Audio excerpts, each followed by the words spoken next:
9 to 10 p.m. Monday night on Liffey Sounds.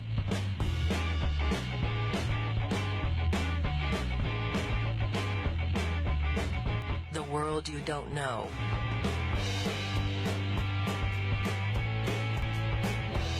The world you don't know. 9 to 10 p.m. Monday night on Liffey Sounds.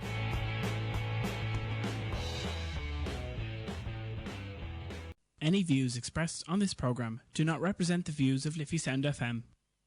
Now, good evening, ladies and gentlemen. You're very welcome along to this week's edition of The World You Don't Know. A little bit of a technical hitch there. I had to play I suppose, a disclaimer is what you would call it, isn't it? Yeah. That the views expressed on this show most definitely are not the views of Liffey Sound FM. They're my views and my hosts, or my co-host views, and my guests' views, and our views alone. As I said, I always say in this show, and I will repeat it again, everything you hear on this show is debatable and up for research. So I would always urge people, don't believe anything you hear anywhere, I suppose. Do your own research. The truth only becomes the truth when you know it's the truth at the end of the day. So, I mean, somebody can tell you that, you know, a table is made of wood, but unless you examine it and you can confirm to yourself that it's made of wood, well, you shouldn't take the word for that. Well, that's a good way of putting it. And that's, you know, that's the way I look at it. And it's the same with the information you get in the show. I do my research online. I read books, I listen to other shows, I watch documentaries, and I garner the information, and through the mainstream media as well, watching the news and watching global politics and what's going on around the world, to come to the viewpoints that we do come to.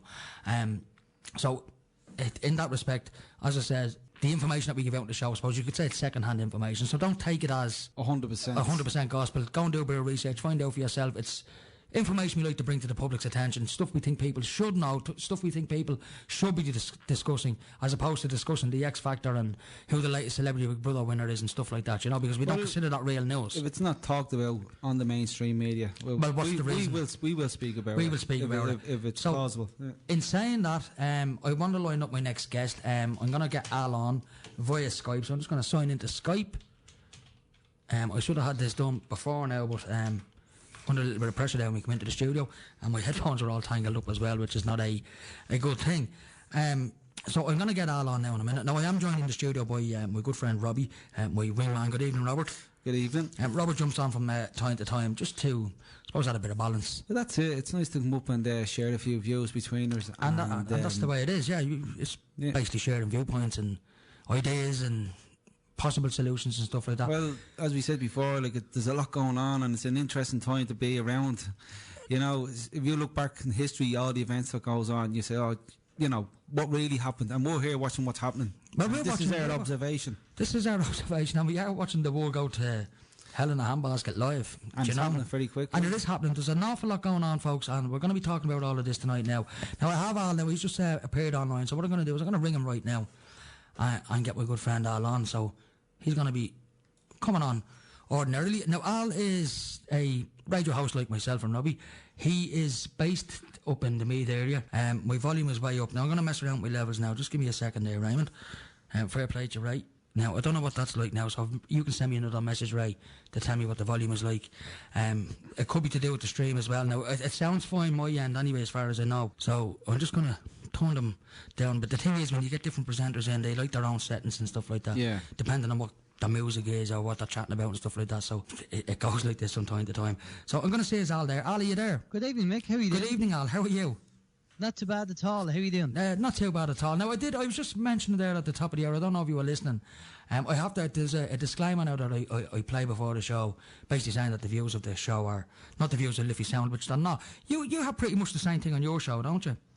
We do. We even have it on the website, and just say that we put a disclaimer up that the views of the guests are not necessarily the views of OIM.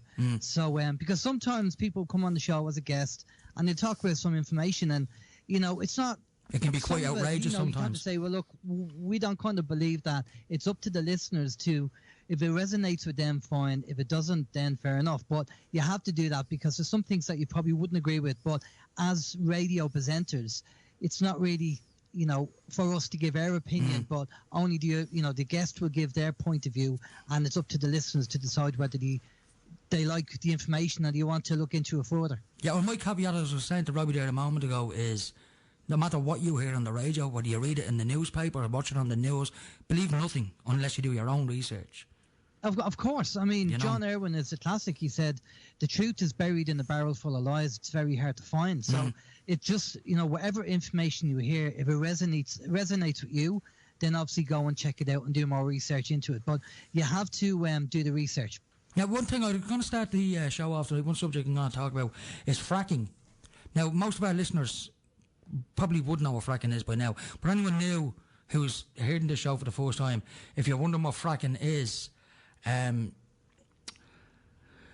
basically is, if they want to get gas from the ground, and that gas is buried deep below the surface, they're drilling down God knows how many hundreds of feet into the ground and then pumping water at very, very high pressures down to basically fracture the earth below the ground. And there's some talk that this is causing earthquakes. Now, the famous Hollywood actor Mark Ruffalo has come out today and he's basically put a petition up to David Cameron telling him not to be signing any more fracking deals, that the legacy he's going to leave is going to be a very long-lasting one. Al, what's your views on fracking? Do you think it's a good or a bad idea? I think it's a bad idea because if you see the videos on YouTube, not only is the water being poisoned by the fracking, but people are actually being able, because the gas is coming through in the water, they're lighting the water that's coming out of the tap. No, I've seen videos like that on YouTube where people are actually, they're running the water in the tap, primarily in the United States they're doing this. And you ask yourself, like, are these just, YouTube prank videos, or, is there really petrol coming out of that and stuff like that? But the water has actually got gas in it, doesn't it? The water has gas in it, but obviously, there's going to be poisons in there as well. And I wouldn't be drinking any fracking water anyway, that's for sure. And I just think it's a bad idea. I just think it's, and as you said, a lot of people have said that it's caused tremors and earthquakes because they're destabilizing the ground, And now I remember reading a thing there a few weeks back on, it was one of the news sites, I can't remember which one it was, but it's basically, I think it's Ohio. And for the last, say, couple of 100 years, Ohio would have had 20, 30 earthquakes a year, small little earthquakes, but earthquakes nonetheless. They wouldn't have been causing any damage and stuff like that. But since they began fracking in Ohio, it's either Iowa or Ohio, it's one of those O states in America. But since they've started fracking, there's been upwards to 1,000 earthquakes a year, and they're getting more and more severe. Yeah, of course, because they're obviously fundamentally making changes to the ground by what they're doing. And I'm not a fracking expert, but what I've seen so far, and obviously Enoch Crane in the UK has been heavily involved with the anti-fracking group of people up there, the supporters against fracking. And it's amazing that how much power private companies have against the will of the people, which is what we're having here with Irish Water. I mean, Irish Water is a private company, and yet they have the power of the government and power of the police behind them, the Gardaí. And in the UK, it's the same thing with the fracking. So it's just unbelievable. And this is even before we have the TTIP in place. Now, do you think that because I was going to move straight on to TTIP in relation to fracking. Do you think, I don't know if any fracking is going on in this country at the moment, I don't think it is, but do you think fracking will be something that's going to happen here, assuming the TTIP is fully implemented? Well, I do believe fracking is going on down here in Ireland, down south, because it was only a few years ago that I was talking to somebody about it, and they were doing some fracking down south. From my memory, if memory serves me well, and we wanted to get the people on, believe it or not, to talk about fracking, and they were all up, for coming on the show. And then they decided that, well, we're not going to go on the show because you guys are conspiracy theorists because you actually believe chemtrails are dangerous chemicals and not from aircrafts. So we kind of said, well, that's a strange one, okay, because there's people out there who actually don't believe in, fracking, and it's not dangerous or anything like that. And this is the trouble with people in the truth movement, or people who are waking up to certain information. They tend to have a structured belief system. And because this lady who we were speaking to obviously was a big, big supporter of anti-fracking, and she looked into all the information. Fair play to her doing that. But she knew nothing about chemtrails, but she had an opinion regarding chemtrails, even though she hadn't done no research. And her opinion was, without doing any research, that we were conspiracy theorists. And that's the danger of people having an opinion and not basing their opinion on facts. because an opinion is only an opinion unless it's based on facts. And if it's based on facts, then show us the information. Yeah, well, then it becomes a fact. Then it's no longer an opinion, I suppose. Exactly. You know, yeah. an opinion is, I suppose, is tantamount to theory. Well, an opinion is just an opinion. It's subjective. You know, it's and a lot of times people base their opinion on information they've heard. Now that could be on the TV, that could be on the mainstream media. It could have been, you know, Jimmy down the pub said something to them, and that's really, you know, a collection of what an opinion would be. Now, if they turn around and go, right, well, here's the hard facts and here's the science and here's all the information, now it's a fact. It's not an opinion. Yeah, well, that's very true. I mean, you can't say it further than that. But in relation to chemtrails, I mean, someone saying that chemtrails are not real, you just have to bloody look up. They're spraying something in the air. I was only looking at a video this morning from Liverpool, and it was only put up this morning. This guy put a video up from, I think it was 7:30 or 6:30 this morning. It was only starting to get bright, and it was a nice clear sky. You could see the moon clearly, you could see the stars clearly, and nothing in the air. And by 9 o'clock, there was just this milky haze, complete milky haze, across the whole of Liverpool and beyond. Yeah, hey Al, by the way, good to speak to you again. How are you doing? Yeah, well, there's this morning, a perfect example. Woke up, the skies weren't too bad, and sure, within a half an hour, you know, it was completely blanket over, and sure, you were spraying like mad. So, you know, if you don't cop onto that now and you don't see what's going on, you're either tuned out or you've no interest, and you're just too lazy even to take an interest, you know. But there was something that was said to me this morning, because there's a lot of talk that chemtrails and HAARP and all that sort of stuff, if you believe the conspiracy surrounding all of these subjects is basically messing around with the weather, it's weather modification, geoengineering, call it what you like. But someone who's not even interested in any of this stuff said to me this morning, it was quite a right comment. He says, is it just me, he says, or are we having more storms since they start naming the bloody things? And we're up to, I think it's the 10th storm now in as many weeks. I know. I actually was talking about that last night on OIM. With the guests that we had on. Now, before you do continue that, but my reply to him in relation to that was, 20 years ago we just called what happened today like a windy day. But now they're categorising them as storms and they're naming them. So go ahead, what were you saying there? You were saying to a friend? Yeah, no, I was saying to, we had guests on last night on the show, and we were talking about this, and I said, is a HAARP? And they said, well, it's not really HAARP. Basically what they're doing is they are using certain technology to create the storms, and basically because there's a lot more things going on in space. Let's just call it that. There's a lot of things going on in space which they don't want us to see. So by having storms and having cloud cover, they're hiding everything. Okay, so but there's a lot more to it than, you know, using the HAARP technology, and they're using advanced technology to do that. And you're right. I mean, nearly every week we're getting a storm, and there's a name to it. And it's just amazing that this has never happened. You mean, you know, Mick, you're, you know, probably a bit younger than I am, but I'm sure you remember, you know, you get a storm every now and again. But for some reason these days, every week we're getting a storm, and all these names are coming in, which is a bit strange. But, you know, they're using advanced technology to change the weather, weather manipulation, geoengineering, transhumanization, and cloud seeding is another thing that they're doing, part of the geoengineering. So they're doing all this kind of stuff, and you know, we can see for ourselves, it's the seasons are being affected. Now, I had Harry Rose from the UK on my show recently, and I mentioned to Harry, I've seen a video clip on YouTube, and I don't know if you've seen it, but it was an episode of Have I Got News For You, and the British socialite Tara Palmer Tompkinson was on it, and she was talking to them, and one of the questions that come up was, is there such a thing as weather modification or something like that? You know, can you mess around with the weather? A question to that effect. And the audience laughed out loud first. That was the first reaction. But then she piped up and says, well, actually, yeah, you can. And they asked her, like, well, what do you mean? She said, well, when I was 21, now her daddy is Lord Goldsmith, the Queen, one of the Queen's bankers, you know.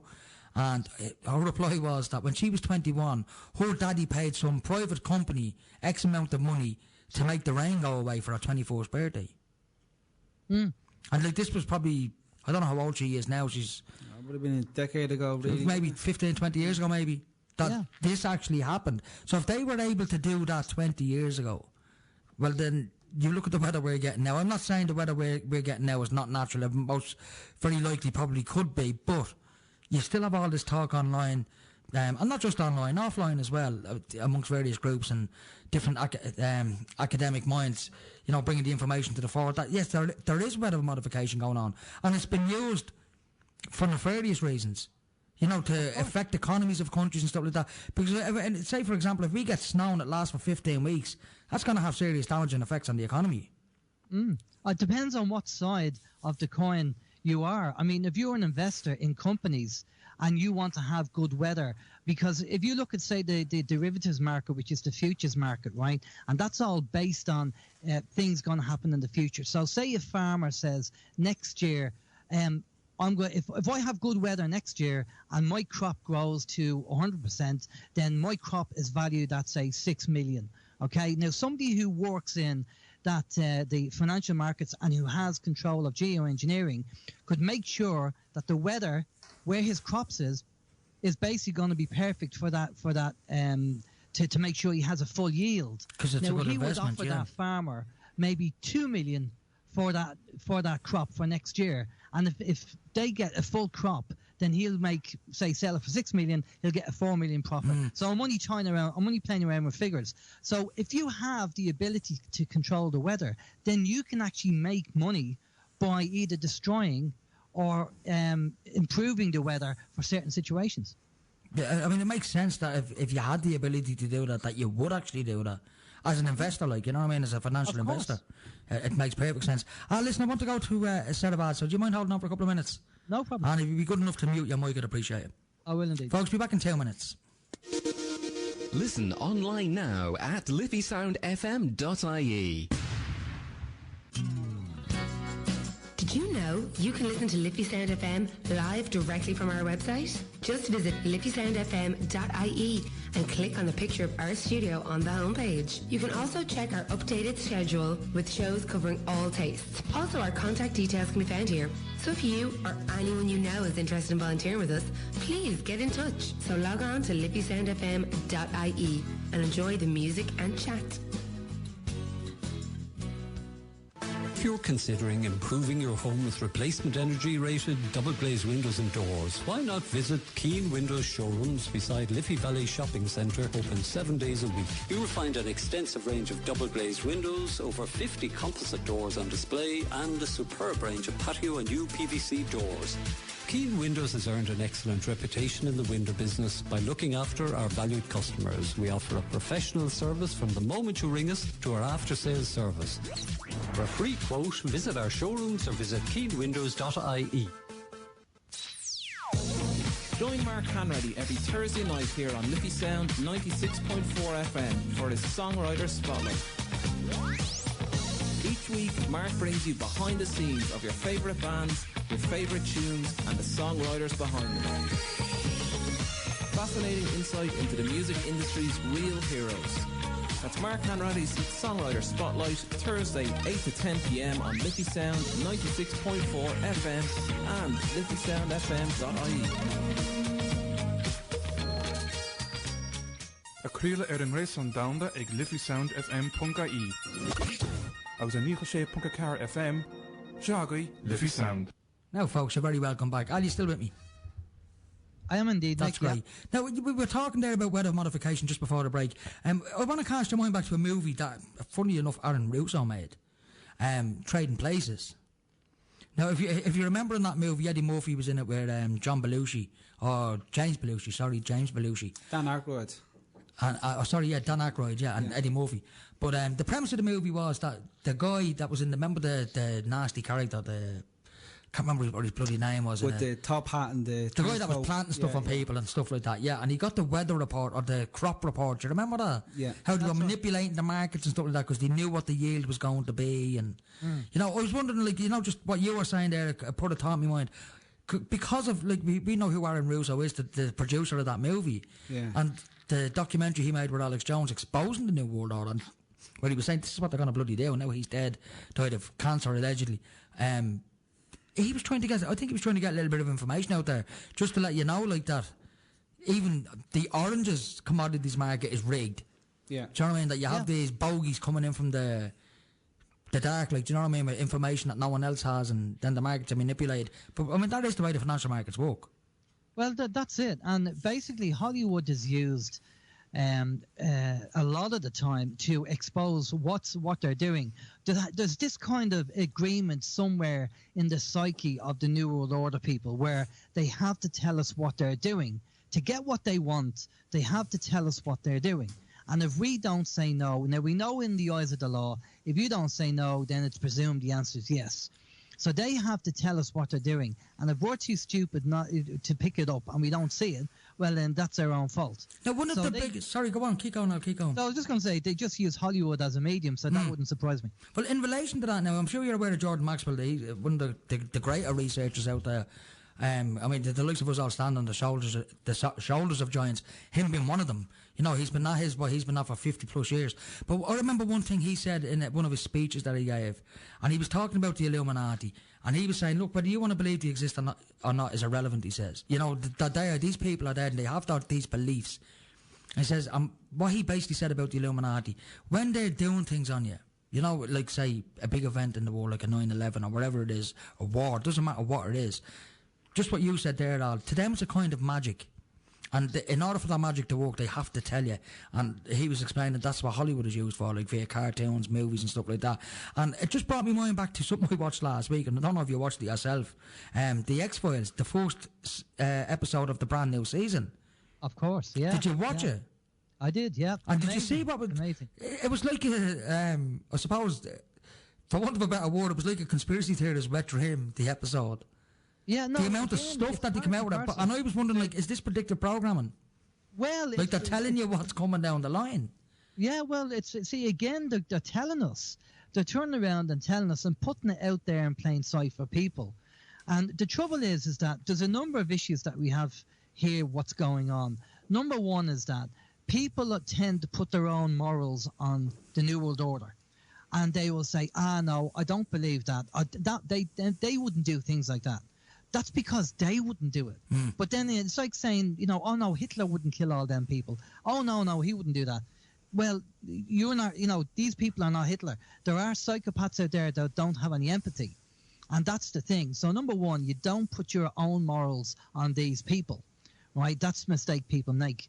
The other thing is that a lot of people now, I've been, as you know, Mick, I lived in London and I climbed the corporate ladder and I was in senior management and everything else. So I've seen some of these psychopaths and how they work and the fact they don't give a damn and they'll do anything that they want to get where they want. But a lot of people have never been in a position to be a senior manager in a company. So they don't really know what's going on, and they can't really tie in the fact that, you mean people do this and they'll do this and they'll blackmail you and they'll do this and do this. Yes, this is the way the corporate world works. But is the corporate world, is it compartmentalised, though, Al? Yes, it is. That's exactly how it's worked. And I've said this time and time again. The hierarchical system does not work. It doesn't work for us, but it works for them. Because even if you have a company of 50,000 people, it's always controlled by a board of directors, right? Even whether it's 50 people or 50,000 people, there's always a board of directors or a group of management. And if the chairman of the board wants the janitor to wear blue shoes, he's going to wear blue shoes. They know exactly, yeah. Each department, like the marketing department and sales department and the IT department, we all know a little bit of the pie. We all have a little piece of the pie, but we don't know the full picture. It's only when you go into the boardroom, and I've been a senior manager, and I've been in the boardroom, it's only when you go in there, you know the whole picture. Yeah. And you know what's going on, and you know which people in the company that the board of managers want to get rid of because they're not playing ball, and other people who are doing very good. And when you get into the board and you see what's going on, you realise that it's, the knives are out. I mean, sorry, Robbie. Al. I myself, I worked within a corporate environment myself for nearly 10 years, and I must say, I got in there, and within the first couple of years, I was doing well. I did get a great position. I was doing managerial work, etc. But I couldn't gel with certain people in there, and that's when I didn't move on in my career. I didn't, go on to another managerial position. I kind of resisted, this clique, so to speak. That's it. And what I've noticed like I said, if I didn't go out along with them, you know, I felt as if they were on my back. But I noticed that the higher up people, they had got this, you know, I don't care about anyone attitude, this, you know, the psychopathic attitude. And ordinary guys that was just hanging around there and work with them, they kind of got this infectious attitude as well. It rubbed off on them. It did, literally rubbed off them, because I was great friends with these, had a drink, etc. But after a couple of years, you've noticed that gone from this side to that side, and I completely dismissed them. Well, I've worked in places like that where you're walking alongside someone and they're doing the same menial tasks that you do every day, and you get on like a house on fire, and then all of a sudden they get a promotion and they turn into an asshole. Yeah, I've seen that plenty of times. That's it. I've seen it time and time again.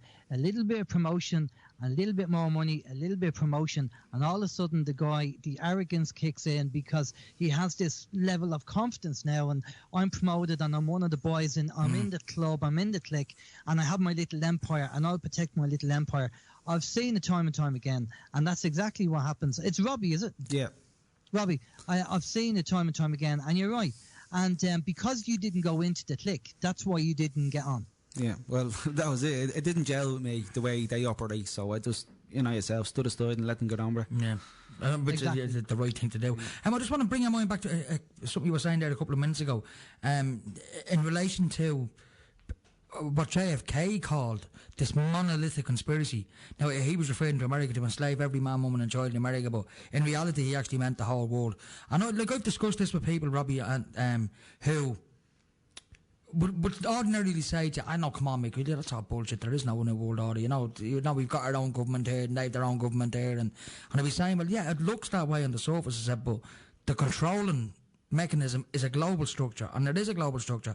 And I said, it couldn't make, there'd be too many people involved. Like, you know, you say 9/11 was an inside job, so it would take hundreds of people to pull something like that off. You know, someone is bound to talk, and I says, well, cast your mind back to World War II, to the Manhattan Project.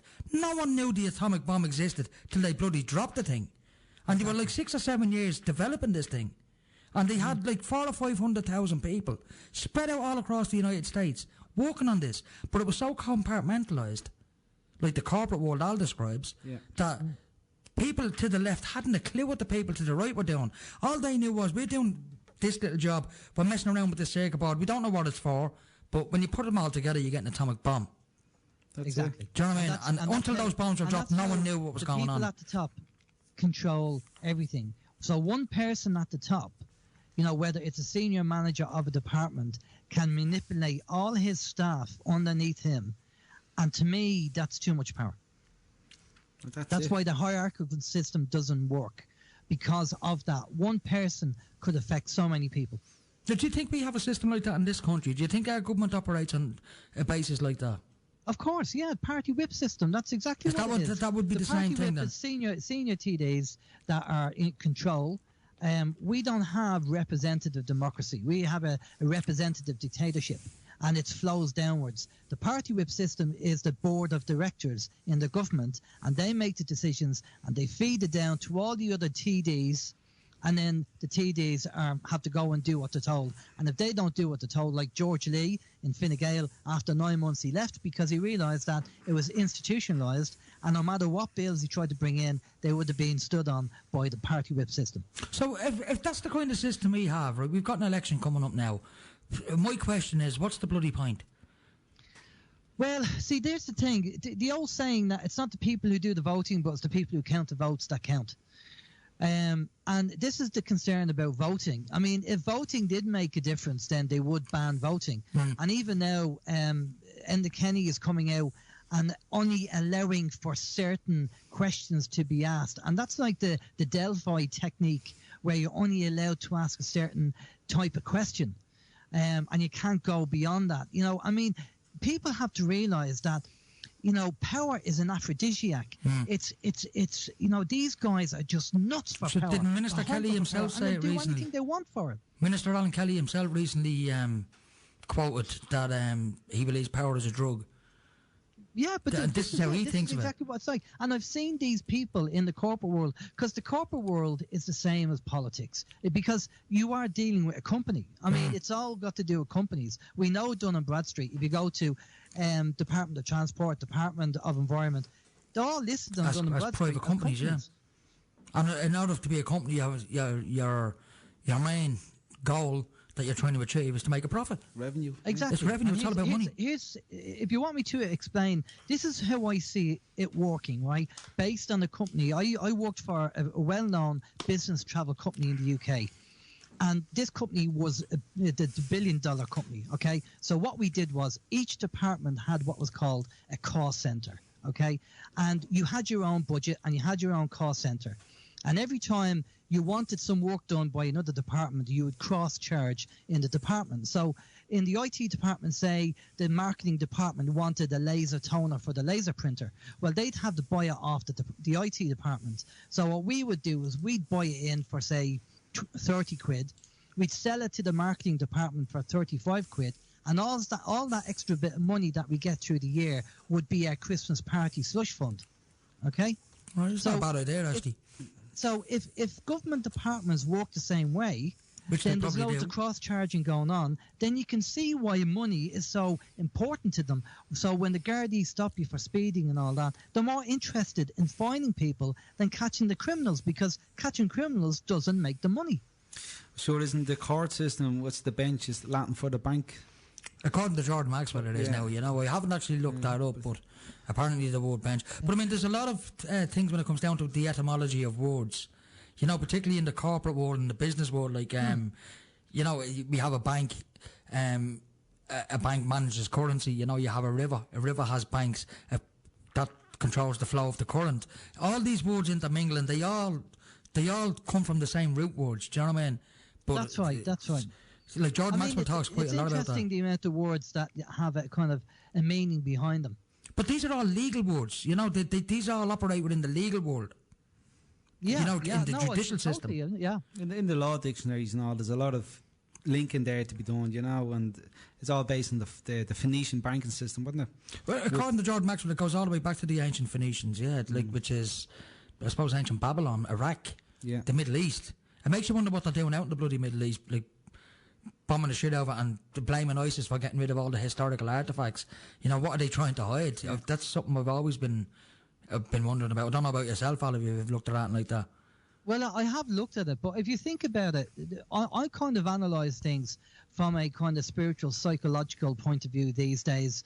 And, you know, if you look at it, if you have a dumbed-down society that's ignorant to what's going on, they're easier to control than a society that is aware of what's going on and intelligent and quite tuned into what's going on. If you have a tuned-in, intelligent society, then the politicians and the government don't get away with things. But if you have a dumbed down, ignorant society and you feed them all this, you know, TV trash that's out there, then obviously that's ideal. That plays exactly into the hands of the government and these politicians who want to stay in power and will do anything to do it. And that's why a lot of these third world countries, maybe the likes of Saudi Arabia and countries like that, who don't want women driving, they don't want women being educated, and you know, and other countries, they don't want the population being educated, because education means knowledge. And knowledge means that you can make a choice and you can decide, well, actually, I don't want that because now I know about this. And this is the thing. So, you know, the whole education system, as you know, is all about dumbing down our kids. Just one thing there, I'll double back on in relation to what you're saying about the control, and I'll just go back to talking about politics and all. There was just something recently there happened in the last couple of days where two websites allegedly they did come down, but I don't know how they come down, unsuspectingly. There was Direct Democracy and there was a Fair Society. Irish websites? Yeah, two Irish websites. They come offline, and these are websites, you know, that want to get, you know, the truth out there and oppose the current rule of thumb. And all of a sudden, you know, we talked about control and all. These were taken offline. It's a bit strange. Have you heard that? Never known. I haven't heard. No, I didn't know Direct Democracy's website. And Direct Democracy being Ben Gilroy and the National Citizens Movement. And Fair Society, which is a fairly good website. You know, it gives you all the spiel about, you know, sovereignty, etc. So, you know, I know about them, Robbie, because I know Ray, who's designed the websites, because I do some web design myself. And basically, I don't want to go into detail, but the software is called the Content Management System. And unfortunately, when you have a popular content management system in place, you get a lot of people wanting to hack the websites, and it means that there's more vulnerabilities in the software than normal. And although you patch them as much as you can, you'll always get hackers who'll find a way to get in, and that's the trouble. The content management systems are very good, but they tend to be open for attack more. So either way is malicious. Yeah, either way is malicious. It's just, what you have to say to yourself is, was this just a normal kind of hacker hacking into the website, or was this kind of planned by a third party somewhere, paid to do it? Because it's quite convenient that around the time the two sides went down, it's all about promoting the election. Yeah, and even to add to that, like, there was a talk from one of the Sinn Féin TDs regarding fair play when it comes to, both sides having a debate, and he made it clear that, it's not happening. But there is no fair play. The censorship. Well, the gloves have already come off. I mean, Enda Kenny came out this morning and he says that Sinn Féin getting into power threatens the security of the state. And my answer to that is the fact that this government and successive governments have allowed the Americans to use Shannon as a military base on the way to bomb the shit out of the Middle East puts this bloody country at bigger risk than Sinn Féin or anybody else could ever put it. Yeah, but in my opinion. I will say, it is amazing, Mick. I had Finn Fall at the door, and I had Sinn Féin, a representative of Sinn Féin, not the actual person themselves. And the first thing the person from Sinn Féin said, "Oh, we're going to be getting the roads fixed." And I'm thinking, you mean there's so much crap going on in this country with evictions and suicides and the banking system, and you're telling me that you're going to fix the roads? I mean, this is how dumbed down they think we are. That our level of importance is the potholes in the road and not the actual state of the country. Well, it wouldn't be Ireland if we didn't have potholes. We'd fill our place with no potholes. Oh, well, totally. Well, it's not one of my priorities at the moment. No, I mean, I think the two biggest priorities in this country at the moment, facing most people, a lot of people, is the high suicide rate that they're not bloody speaking of, and the amount of evictions that are taking place in this country. They're the two big things. And the fact that there hasn't been a bloody mortgage write-down. Exactly. Well, look, the fractional reserve banking system, that if you want to really kind of get into people's heads, what I normally do is say, do you understand the fractional reserve banking system? And if they go no, say, well, how can you turn around to me and go, we're going to fix the problem when you don't even know what the problem is? And that is the biggest problem, isn't it? Fractional reserve banking. It the is. fact that they're creating money out of thin air. And if you want to add to that, like, you've probably seen the post going around about all these big freight shippers, shipping companies being docked up at the moment. And yourself, the dollar is coming down, all the strife that's going on in the Middle East, it's all down to higher inflation, printing money, that's valueless. And I remember we talked about a couple of weeks ago in Canada where the food prices were going up. So it's actually happening now. I was just wondering, any of you see anything going on in the Irish market, any indicators? Well, Michael Noonan, I don't know whether you know, but Michael Noonan's actually sold some of his shares and started buying gold. And he's our finance minister, obviously he knows something's going on with the stock market. I mean, if you just go onto YouTube and type in stock market collapse, you'll find loads of financial experts saying that it's the likes of Gerald Salenti, Mike Maloney, SG Reports, X22report.com. Yeah. A lot of these financial sites are saying, look, the stock market has to collapse because, as you said, Robbie, that's the nature of a Ponzi scheme, isn't it? Nothing to back it up, which means that there's going to be massive inflation, which is what you're seeing in Canada. Yeah. And this happened in Botswana, where the inflation rate went up to 233%. I seen a picture of a little kid in Botswana, and he had a handful of money. I mean, loads and loads of money, and you'd swear he just won the lottery. And it said on the caption, this little kid is going to buy a loaf of bread. Yeah, it's ridiculous. Yeah. I was listening to a guy yesterday from Canada. I need to go to an ad break now in a second, but before I do, I was listening to a guy yesterday there, a radio show. It was just on a podcast from Canada. It was about finance, so I said, I'm going to have a listen to this. But he's basically saying, as of Friday gone, the Canadian dollar is worth 70 US cents. Jeez. Now that's nuts. That's crazy. That is crazy. You're buying a pint of milk for like £6, 7 quid. I mean, if that starts happening bloody here, which it probably will, You know, if 2016 turns out to be the year that the financial experts are saying is going to be the big one, the big crash, the mine 2008, it's really going to go Pete Tong this year, according to some financial experts like Elio Rastani, Gerald Salente is another one that's been saying it's going to happen this year. But I'm going to go to a break, folks, and I'll be back in 2 minutes for Al. Al, will you mute your mic for a couple of minutes? I will indeed. That'd be great. Back in 2 minutes, folks. Hello? Hi, yeah, still with me. Yeah, I can hear you there, Al. Robbie was just... Robbie, you want to jump in there, don't you? Yeah, we're just talking about like the whole situation regarding the financial meltdown that's going on. And, you know, we don't hear a lot. You listen to the radio and you listen to podcasts, etc. You hear a lot of what's going on globally. But when it comes to actual Europe, you know, there's very little indicators unless you're watching deep. Now, you had recently RBS dumped loads of shares. Deutsche Bank is a 7 billion loss. You can see the ruble there is only looking today. It's actually 85. The Russian rubles. It's 85 Russian rubles for €1, where a couple of years ago it was 45 rubles. So you know, I know people in Russia, and they're saying like the cost of living has gone up, and business, particularly with bringing in textile, fabrics, materials, it's actually crippling them. Now, you know yourself, it's down to sanctions, but it's also down to the cost of oil, because that's their biggest exporter. And you have the Saudis producing oil at cost now, just to keep down the Russian economy. But it's nice to hear what's going on in their country, and there was a good bit of information there you told me about, you know, our Minister for Finance and dumping shares and buying gold. Because look at the price of gold today. It's €1,100 for an ounce of gold at the moment, and they said it's going to steadily climb. So that means like the cash is going to be worth zero soon, and the thing to buy is gold. Do you think gold is a good investment, or is there other kind of commodities? Well, I think if you have the money to buy gold and silver, by all means buy them, but don't buy them on a piece of paper saying that you owe it. Make sure you have it in your hand, and make sure it's proper gold and not gold plated. But the trouble is that you can't eat gold. You can have gold. That's what I was just going to say, that you can't actually eat the stuff. You can't eat gold. So for the last few minutes, what I'd say is, if the banking system is pretty, I mean, the financial experts are pretty much certain that the financial system is going to collapse, and this is why they're trying to bring in a cashless society, so they can get rid of money, so they can manipulate the market even more.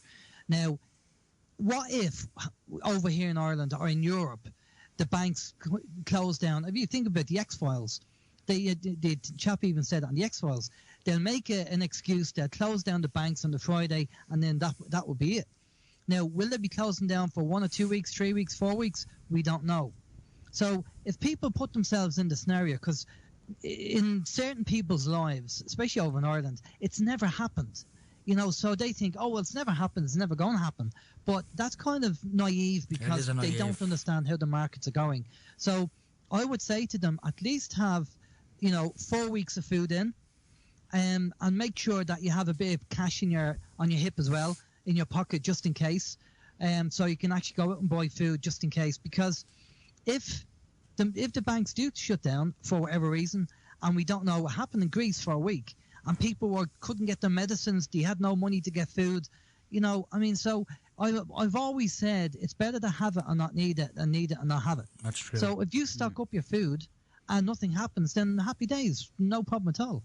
But if you don't stock up your food for 3 or 4 weeks and something happens, you're going to be kicking yourself. If just for argument's sake, Al, just a scenario, because we have seen it happen around the world in some countries. If there was a financial meltdown here, like 10 times worse than what happened in 2008, and there was no money in the banks, and there was a run on the shops and stuff like that, like myself and Robbie here, we know the food it'd be gone in 2 days out of the shops. That's a fact. Yeah. How soon after that do you think there'd be a complete mental breakdown of society? Well, I recommend people go onto YouTube and watch a documentary done by National Geographic called American Blackout. And that really goes into detail. You have the guy who's the prepper, and you have the guy and girl in the flat saying when the power goes, they're kind of giving out, I must ring the maintenance man. And they're fighting, the first day, all the neighbours are kind of happy and clappy, and they're cooking their frozen food and they're all happy. And the third day they're killing each other for a tin of beans. So if people want to get a scenario or a rough idea on what would happen if that happens, because it's happening now, as Robbie said, the ships are not sailing in the North Atlantic because there's nothing to ship. Nobody's buying because we don't have the money to buy. So that's why a lot of the shops are empty, because the shops are not buying the stock in because nobody's buying it. And stock is dead money until you sell it. So I would recommend going and seeing that documentary, and that gives you an idea of how people react when they've no food and they're desperate. On the ships not moving, there's just one comment I want to make. Some of the talk is that the ship liners don't want to deal in the dollar anymore. They're looking to deal in a different currency, a stable currency, as in the yuan. And this is probably one of the factors that it's not moving. So it goes to show you this BRICS bank is starting to slowly gain some pace against, the opposing bank, the IMF. Yeah. So it's a big turning point financially and, historically. Well, I heard a quote the other day on the internet saying basically, it was some financial guy, I can't think of who it was now for the life of me, but it was someone in America. He turned around and he says, within a year, you're going to have a Chinese signature on the American dollar. That's right, I heard that today. I can't remember who said it, but someone said it there recently, and basically what they meant was that the American dollar it's on its way out, and the Chinese yuan or whatever it's called is going to be the global reserve currency. Now, if you ever listen to Benjamin Fulford and follow his posts, he's been saying this for years, that this is going to happen, that there's this, and I'd like to believe it, I'd love to believe it's true, that there's this war going on at the tip-top of the power structures, the top of the New World Order, between the White Dragon Society in the Far East, these rich, ancient, dynastic families, and the Illuminati in the West, the Western cabal, the globalist elite. And basically what the White Dragon Society want to do is get rid of the Federal Reserve, get rid of all the banking system, clear everybody's debts, have a big golden jubilee, whatever you want to call it, and end world poverty and environmental destruction. The other side, they just want war and bloody mayhem and total control. Because they're psychopaths. Because they're psychopaths, That's what psychopaths want. And they don't want to lose control because, as I say, a dumbed-down, ignorant society, you can control people more. Pastor Lindsay Williams said on their show, when people are struggling to survive, they won't rebel because they're too busy struggling to survive. And that's exactly the way the government want us over here in Ireland. If people are struggling and barely surviving, they know that we won't be rebelling. And it's getting like that here because people are basically struggling to survive. Yeah. They're already putting us in this situation. I just want to read out a text that Ray sent in via Skype. He's basically, because he is listening in. Good evening, Ray. In World War II, German studies show that cannibalism enters the consciousness after just 7 days of there being no food. It's something you start thinking about as a way to survive. And basically says that's because most of the cats and dogs have already been bloody rounded up to eat. People, they say, well, the Chinese eat the dogs, let's grab a dog and keep it. Because you might just have to bloody eat the thing. But then cannibalism will enter your consciousness then not long after that. You go delirious, you do. Yeah, I think you do, Well, in the face of death, or possible death, that you probably would go delirious, Yeah, and this is why, we promote time banking and to get people out there and to try and start planning for this eventuality. If it doesn't happen, then fantastic. Hope for the best, but plan for the worst. So, you have to build up your community of friends and family, because if you think about it, if you're going to be on your own, there's going to be roaming gangs coming down the road. And they'll kill you and they'll rape your kids and your wife, whatever, and they'll take what they want. Yeah. So the only way you're going to stop that from happening, it'd be like the purge, is to work together as a community, as a group. And talking about community, I seen a wonderful post on Facebook this morning. I saw I put a little bit of lightness into my day, and it was some roofer. I don't know who he was. I can't remember his name. That's my cousin. Is it? Yeah. Well, you can elaborate on this. I'm just going to tell you exactly what he's done. Basically, he's offered to do some free work for people. For elderly people once a month. Yeah, he's. What a wonderful idea, though. Yeah. It was. Well, I was delighted to see it, and there was a lot of people saying it was great to see a bit of humanity back in society. Basically, you do one roof a month if you could. So if you know any elderly people... And he was asking other people to join him so he could spread... To build up this community of people who are willing to do something for the elderly once a month for free. So if you do know any elderly... James Ormond. James Ormond, his name is. You'll get him on Facebook. So if you do know anybody out there, an elderly person who is living on hard times, that have a leak in the roof and need it fixed, get on to him and he'll fix it for free. Well, he's mostly Clondalkin area. Clondalkin you know and what I Dublin mean? area, right. West Dublin. But like he said, he's looking to get It's in the people, catchment area of the station. He's looking to get people on board to do this with him. Well, do you know what? I'd recommend, sorry, Mick, I'd just recommend time banking. If people want to look into, there's a system out there called time banking. It's big in America, it's big in the UK, it's not over here. We've had people on our show talking about it, about getting the software and being able to set this up as a small community. And it doesn't take much. You can start it off with 10 people, but the benefits in it are fantastic. So, and time banking is similar to what Robbie Cousin is offering, isn't it? It's a Basically similar the same concept. thing, yeah, exactly. Yeah. But the thing is with time banking is you're giving your time. Yeah. So you're trading your energy. There's no money involved. You're trading your energy. So you'll go down and cut someone's grass. You're a plumber and your neighbour's a mechanic. Yeah. You might do something. You might fix his washing machine and he might fix your car. Yeah. That's it's simple trade, really, isn't it? It's bartering. It takes the power away from the banks. Yeah. It's bartering, and there's no money, so that means you don't have to pay tax. It's a wonderful idea, all right, and I think it's something we should try and promote more and more on this show. Definitely, definitely. I think people should look into it, because if the financial system collapses and there's no money, we're going to have to revert to time banking. You've got no choice.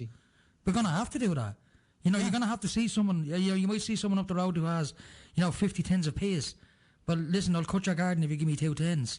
It's going to come down to that basically, and you will do it. And let me just add to this, Mick. Before, I know you'll be watching the time there, but there's people who probably listen to the show saying, "Well, what can I offer?" Well, I'll quickly say this story. There's a lady who was a paraplegic, was part of the time banking system. And you would think, how can a paraplegic get involved in time banking? Well, she actually was fluent French, and she was offering French lessons to swap her time for other things to be done in the house. So everybody has a skill. Even if it's only child minding or cutting the grass, everybody can do something. Something simple, yeah. And it is a brilliant idea. Well, listen, we have come up to the end of the show, unfortunately. So I would like to say to you, thank you very much for coming on. And good to talk to you, Alan. And it's been an absolute pleasure having you on, as usual. For having me on. You're more than welcome, Al. So, listen, folks, Al has a great website. Do you want to give out your website address, Al? Yeah, if you pop over to www.oimradio.com, we're on every Sunday, 7 to 9 p.m. GMT. And you do a wonderful radio show where you interview some very, very interesting characters indeed. That's what we aim to do, and that's what we try and do all the time. Folks, that has been Alan James on The World You Don't Know. Al, I'll talk to you very soon. Thanks, guys. Thanks very much. Have a good one. Now, ladies and gentlemen, that was Alan from Open Your Mind Radio. He's got a great website, as he just said there, www.oimradio.com. He does a show every Sunday night from his own home from 7 to 9 p.m. And I'll get some amazing guests from around the world. He has some weird guests on talking about UFOs and stuff like that, but that's what I love about his show. It's like the X-Files on the radio. Diversity of it. You know what I mean? And it is such a very, very diverse show. But we have come up to the end of the show, folks. So I'm going to, if you want to cue a song up there on the old YouTube there, Robbie, if you can. We have come up to the end of the show, folks. So we're going to play out with a song that Robbie picks. And as I say on this show, The Boys Are Back in Town. The Boys Are Back in Town is a great song. But as I always say in this show, folks, the world is full of great people. And if you can't find one, well, just simply be one. That's it's as simple as that. We're going to leave you with a bit of Thin Lizzy and The Boys Are Back in Town. So until next week, folks, this has been The World You Don't Know. Take care and be good to yourself. Talk to you all very soon. And just one more thing before I do go, I'd like to say thanks to Ray for tuning in and for the comments and the input he's given in. Thanks very much, Ray. Talk to you all very soon, folks.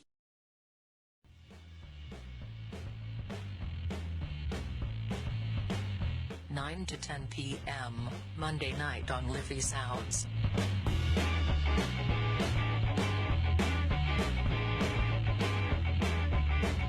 The World You Don't Know.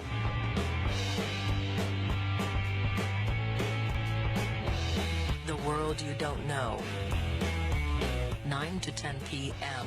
Monday night on Liffey Sounds.